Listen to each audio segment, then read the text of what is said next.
Today I am going to be going over the employee profile with you, and I just want to go through all of the setup that is in there. So today we are going to go through that. As you can see, I'm currently logged in. If you would like, you can log in as well and follow along with me. So right now I'm logged in as an administrator, and I am going to go ahead and go to my employees. Right now you can see I don't have anybody listed. So I'm just going to go over to add employees, and I'm going to start with add one so that we can go through the employee profile together. So right now I'm on the general tab, and in here you could add a picture of your employee, and initials if you don't have a picture will show up here. And this is our general tab. You can tell that you're in this because this is highlighted gold. So in general, this is where we're actually going to add our employee.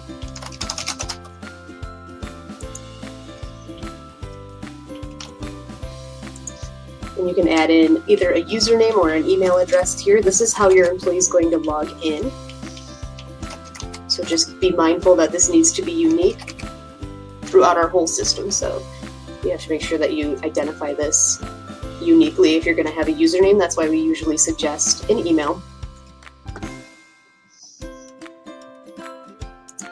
Password, you can randomize that here. You can enter in a phone number optionally if you'd like. An employee number, this is optional. If you don't add it, we will just numerically number this 1 through 20, or however many employees you happen to have.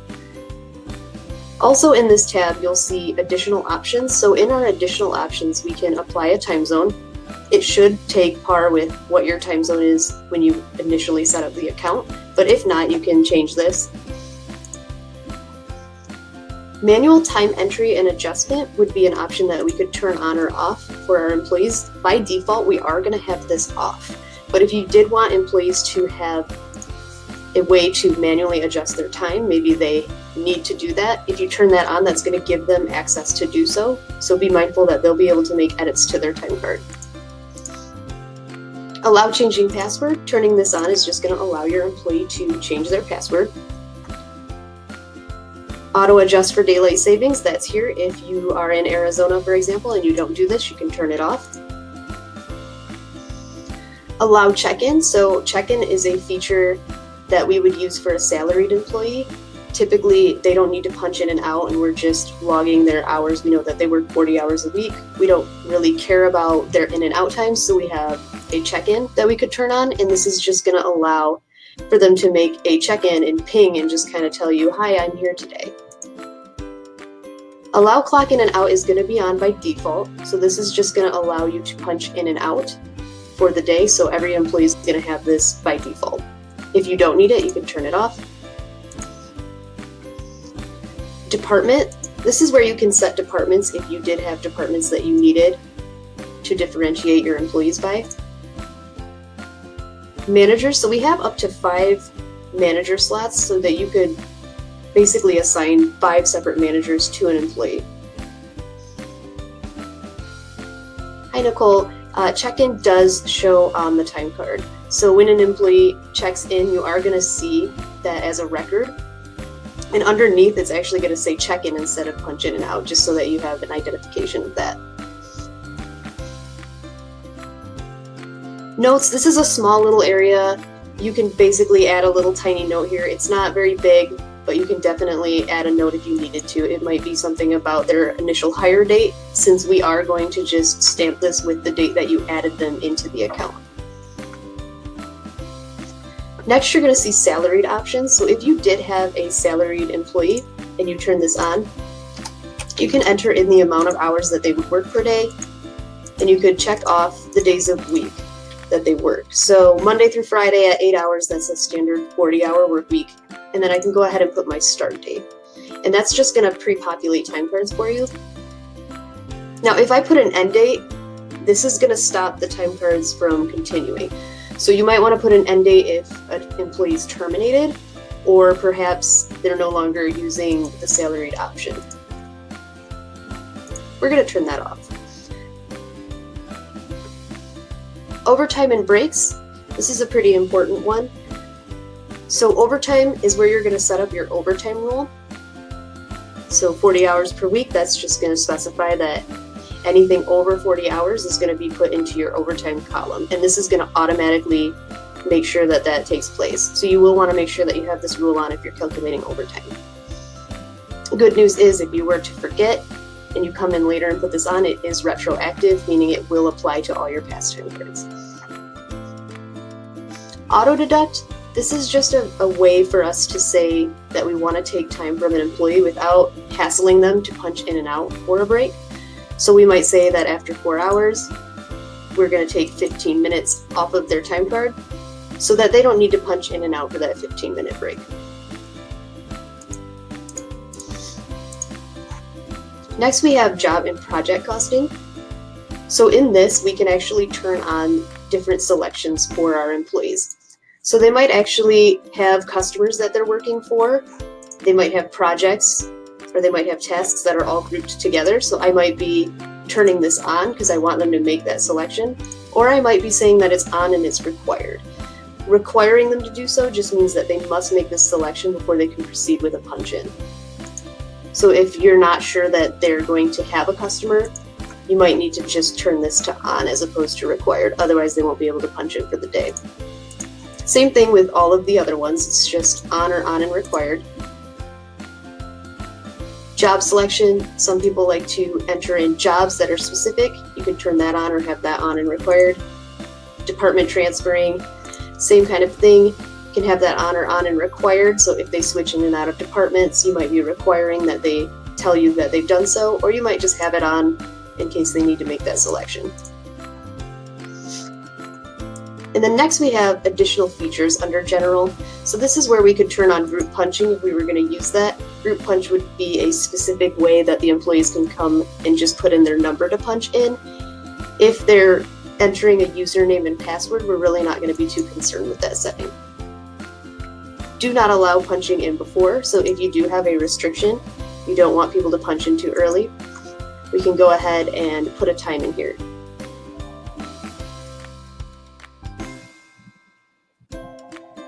We do allow for employees to switch jobs now. However, I will get to that when we actually go into the employee view. So right now I'm just going to focus on this part, just the profile itself. But yes, we do have job switching as a new feature. Underneath, do not allow punching in before we have require punch confirm. If you were to turn this on, it's going to be a little pop-up notification that they need to basically say that they confirm a punch. I typically say to turn that off if you don't want an extra step, but if you do want your employees to for sure confirm, you can turn that on. Allow entering tips. If you're a restaurant and you need your employees to enter their tip when they punch out, you can turn this on and then the employee will have the ability to leave a tip. Allow entering bonuses. If I turn that on, that is going to allow me to enter a bonus, and then same with commissions. And then we do have this new feature, it's allow entering mileage. I can turn this on, so if you're a traveler, you can actually enter in the amount of miles that you've gone as well. No need to save settings until you've gone completely through the profile. So next, we have PTO settings. You can tell that you're in it when it's highlighted gold. In PTO settings, we have vacation, holiday, sick, and personal. So these are just standard categories. You are able to rename these. So what I can do is I can turn any of these categories on, and once they're turned on, I can actually have my employees make a selection to request PTO. So I have an allotment, I can enter in an allotment in here, and I can enter in a start date and an end date for this.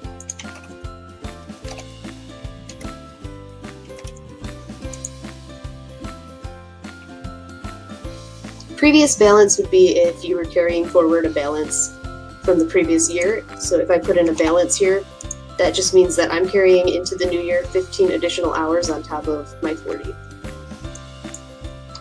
We also have a max, so you're actually able to max out how much they can get. Typically with an allotment, you're probably not going to have a max because they can only have what you've given them, but with any of our accrual options, you could go ahead and put in a max and we'll max them out. Next, we have security.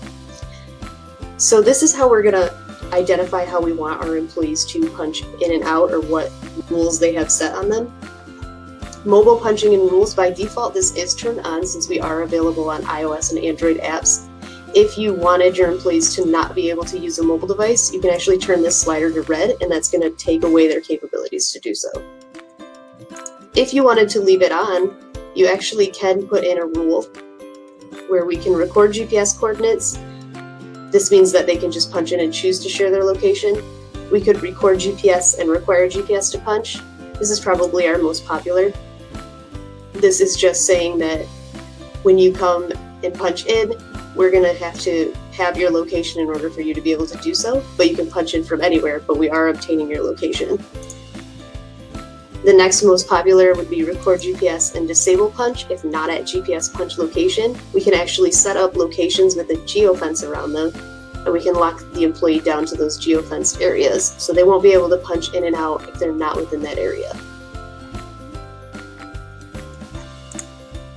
I'm going to switch my rule to record GPS and require GPS to punch. IP authorization.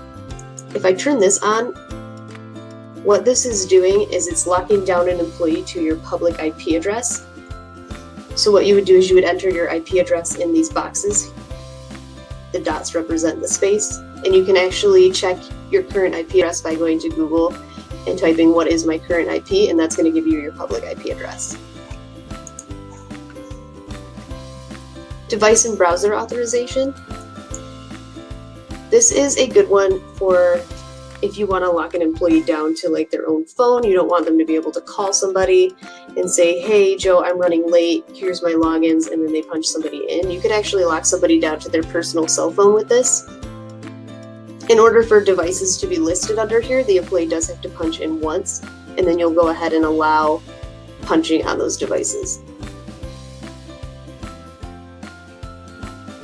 Fingerprint sign-on is a completely separate product, but basically what we do is we plug in the USB reader, and then it's going to allow you to upload fingerprints into the cloud that we connect back to OnTheClock, and they're just going to come in and put their finger on the fingerprint reader.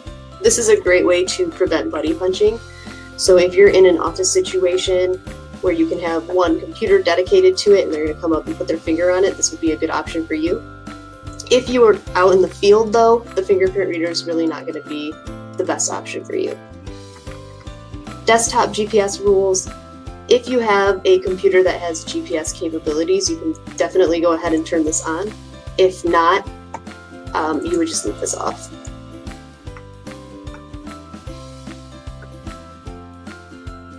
So the next tab over is alerts and messaging. And in here, we're actually able to specify a number that we want a notification to go to. So if I'm a manager, maybe I put my cell phone number in here and I want to be alerted when my employee punches in or when my employee punches out for the day. This is an additional charge. So if you do turn on SMS text messaging, it will be an additional charge. So it's $2 additional a month and then a penny per text. And this is considered a premium feature. Punch messages is included. So this is something that we can turn on if we want to be alerted, or if we want to have an employee leave a note to us. So we can allow messaging. We can allow for the employee to leave a note when they punch in, or we can allow an email manager.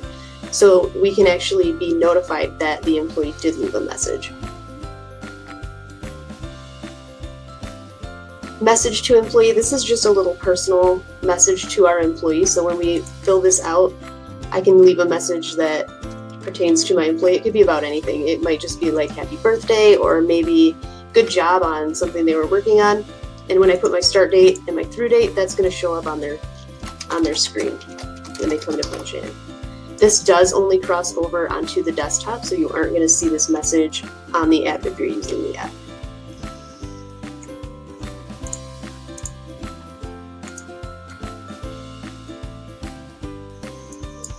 And then lastly, on the employee's profile, we have pay rates.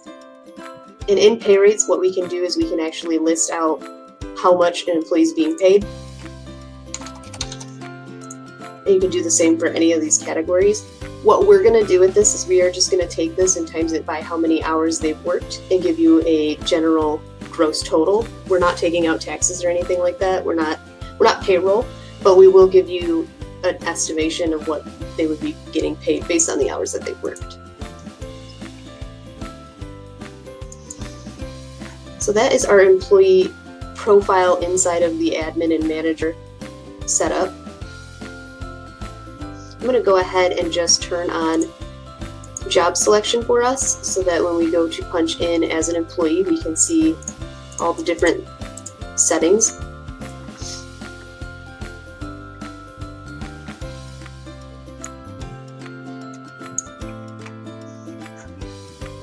I'm also going to make sure that my password is something really easy.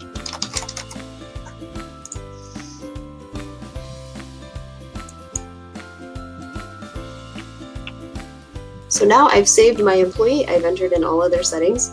We can tell that it's saved because we have our employee listed right here. I'm also going to just add a job in here so that we can show you how we would switch the jobs when we're in the employee profile.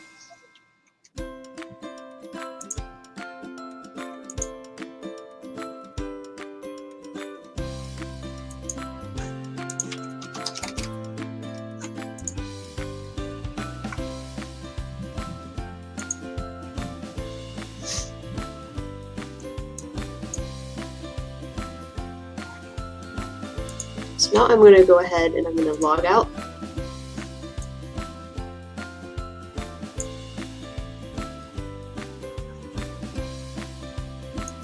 Or actually, I need to grab my credentials, sorry.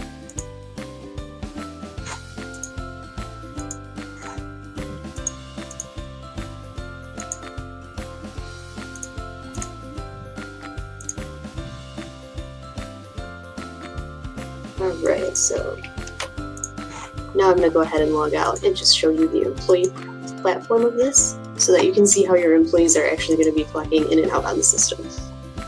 So employees have their own portal. When they come to the main site, they're going to click login and they're going to see these three buckets. They're going to go ahead and just click employee.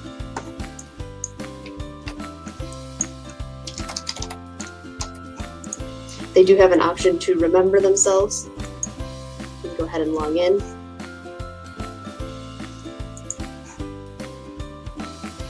So we can see my message to myself here. I have a job selection. I can go ahead and select job. I can leave my note. And I can go ahead and punch in. I do have my time cards in here, so I can see that I've successfully completed my punch. Notice that I cannot make any edits because manual time entry and adjustment is not on for me. I do have PTO turned on, so I can actually see PTO in here. And I can actually go ahead and request PTO as well.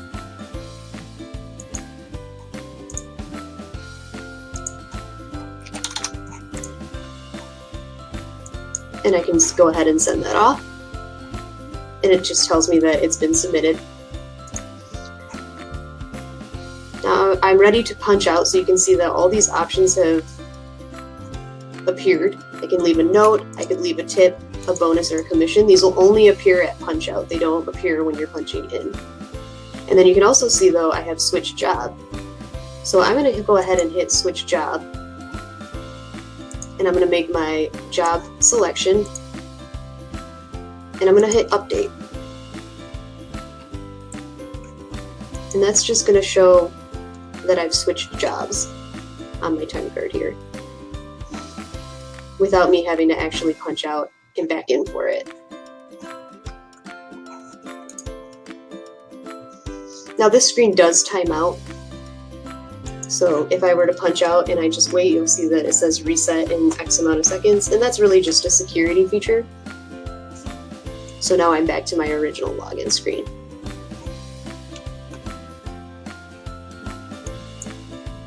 And that is how employees punch in and out. And that's also how we set up the employee profile. Are there any other questions that I could answer at this time about employee profiles? If you do have any questions, you can just enter them in the chat on the side, and I'd be happy to answer them for you. You're welcome, Nicole. I'm glad I could help today. You're welcome, James. That concludes the webinar. So if you have any questions, feel free to contact us at support@ontheclock.com. You can also call, email, or live chat with us. Oh, we have one question. Sure, if you wanted to see who is currently punched in on your OnTheClock account, you can actually do that in your admin profile or manager. Employees aren't going to be able to see who's punched in. But if I go ahead and hit this Who's In button, it's actually going to list out employees and it's going to show me who's currently punched in for the day. And then I can also reference my time cards too at any time. So my time cards are going to have all of my information in here, and it's going to show me the day and who's been punched in as well. All right, thank you everyone. That concludes our webinar.